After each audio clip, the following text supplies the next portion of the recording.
Kiai Haji Hasyim Asy'ari meletakkan perjuangan melawan penjajah dengan mendirikan pesantren.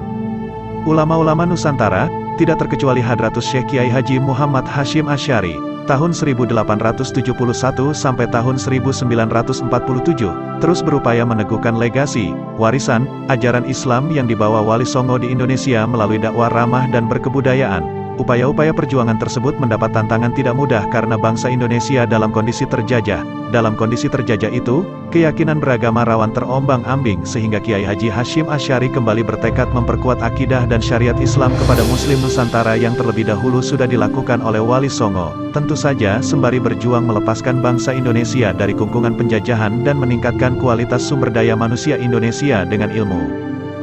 Dari sini Kiai Haji Hasyim Asy'ari merupakan sosok ulama yang terus mendorong rakyat untuk tekun belajar dan menuntut ilmu. Beliau belajar dari pesantren satu ke pesantren lainnya. Tidak cukup menggali ilmu di dalam negeri, beliau juga memperkuat keilmuannya dengan belajar di tanah Hijaz. Maka, setelah beberapa tahun menuntut ilmu di Makkah, Muhammad Asad Syihab dalam buku biografi Kiai Haji Hasyim Asy'ari yang ditulisnya mencatat bahwa Hadratus Syekh pulang ke tanah air tidak membawa gelar besar yang kosong, tidak pula membawa harta dunia yang bertumpuk, namun kembali di dadanya ilmu yang bermanfaat untuk diajarkan kepada warga dan anak negerinya, memberi bimbingan dan pendidikan kepada mereka, dan menghidupi mereka dengan ruh Islam. Kiai Haji Hasyim Asy'ari berpesan, bangsa tidak akan jaya jika warganya bodoh. Hanya dengan ilmu suatu bangsa menjadi baik. Muhammad Asad Syihab, Hadratus Syekh Muhammad Hasyim Asy'ari, Perintis Kemerdekaan Indonesia, Terj. Kiai Haji A. Mustafa Bisri, 1994-18. Muhammad Asad Syihab dalam bukunya itu menyebut Kiai Hasyim Asy'ari dengan sebutan Al-Alamah. Dalam tradisi Timur Tengah, istilah tersebut diberikan kepada orang yang mempunyai pangkat keulamaan dan keilmuan yang tinggi. Meskipun Kiai Hasyim Asy'ari mumpuni dalam ilmu agama, tetapi ia tidak menutup mata terhadap bangsa Indonesia yang masih dalam kondisi terjajah. Kegelisahannya itu dituangkan dalam sebuah pertemuan di Multazam bersama para sahabat seangkatannya dari Afrika, Asia, dan juga negara-negara Arab sebelum Kiai Hasyim kembali ke Indonesia. Pertemuan tersebut terjadi pada suatu di bulan Ramadan, di Masjidil Haram, Makkah. Singkat cerita, dari pertemuan tersebut lahir kesepakatan di antara mereka untuk mengangkat sumpah di hadapan Multazam, dekat pintu Ka'bah untuk menyikapi kondisi di negara masing-masing yang dalam keadaan terjajah.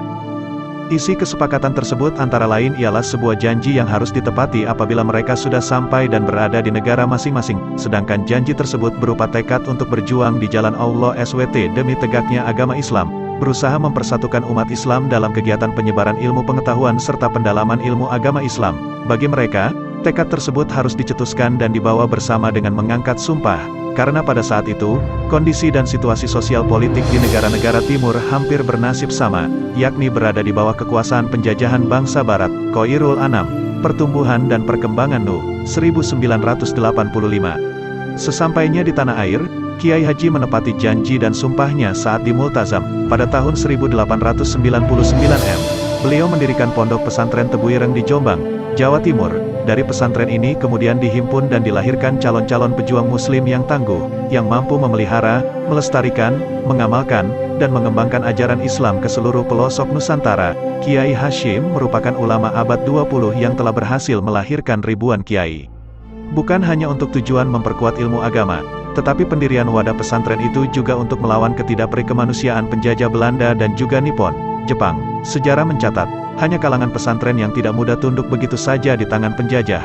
Dengan perlawanan kulturalnya, Kiai Hasyim dan pesantrennya tidak pernah luput dari spionase Belanda. Langkah awal perlawanan kultural yang dilakukan oleh pesantren menunjukkan bahwa pondok pesantren tidak hanya menjadi tempat menempa ilmu agama, tetapi juga menjadi wadah pergerakan nasional hingga akhirnya bangsa Indonesia mencapai kemerdekaan hakiki secara lahir dan batin.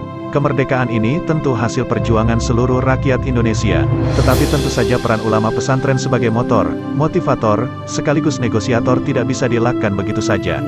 Asad Syihab mencatat, ketika menangani penataan pesantren, Hadratus Syekh Kiai Haji Hasyim Asy'ari menghadapi banyak tantangan dan rintangan.